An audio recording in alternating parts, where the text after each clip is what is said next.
పత్రిక చెప్పారు, నీరు పళ్ళ మెరుగు, సత్యము వ్యాప్తి నెరుగు.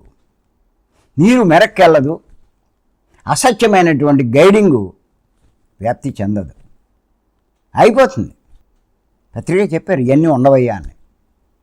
ఎవరికి ఏం చెప్పారు నాకు తెలియదు, నాకు చెప్పింది అది. చాలామంది అయ్యి చెప్పుకుంటారు. అంతటి గొప్పవాళ్ళు ఎవరి స్థాయిలో ఉన్న వాళ్ళకి అయ్యే చెప్తాడు ఆయన. వాళ్ళు అయ్యే కరెక్ట్ అనుకుంటారు. నా స్థాయిలో ఉన్న నాకు అయ్యేం ఉండవు అన్నాడు ఆయన. మిగతా వాళ్ళు అయ్యో చూపిస్తారు. సూపర్ మార్కెట్లో అన్ని రకాలు ఎలా ఉంటాయో మన సొసైటీలో ఉంటాయంటాడు. దాని అర్థం ఏంటి? మనం అన్నీ చెయ్యొచ్చనా? అజ్ఞానులు ఉంటారు, దేహస్థితిలో ఉన్నవాళ్ళు ఉంటారు, మనోస్థితిలో ఉన్నవాళ్ళు ఉంటారు, బుద్ధి స్థితిలో ఉన్నవాళ్ళు ఉంటారు, ఆత్మస్థితిలో ఉన్నవాళ్ళు ఉంటారు. అది ఆయన చెప్పింది.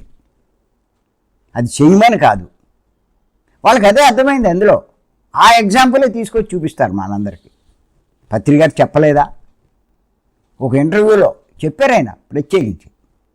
అప్పుడు నందా ఉండేవాడు, నందా ఇంటర్వ్యూ చేశాడు. ఏమిటి ఇవన్నీ అంటే, అన్నీ ఉంటాయ్యా సమాజంలో, అన్నిటినీ మనం ఎంకరేజ్ చేయాలన్నాడు. కానీ ఏది చేయకూడదో ఖచ్చితంగా చెప్పేవాడు. విగ్రహారాధన వద్దు ఖచ్చితంగా చెప్పాడు. మాంసాహారం వద్దు ఖచ్చితంగా చెప్పాడు.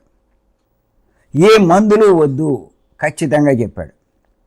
ఏ నామము వద్దు, ఏ మంత్రము వద్దు, ఏ రూపము వద్దు ఖచ్చితంగా చెప్పాడు.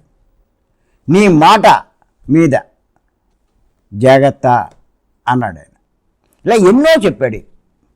ఏది చెయ్యకూడదో చెప్పాడు. వాడికి అర్థం కాదు కాబట్టి అదే చెప్తాడు ఆయన. అర్థం చేసుకోగలిగిన వాడికి ఏది చెప్పాలో చెప్తాడు.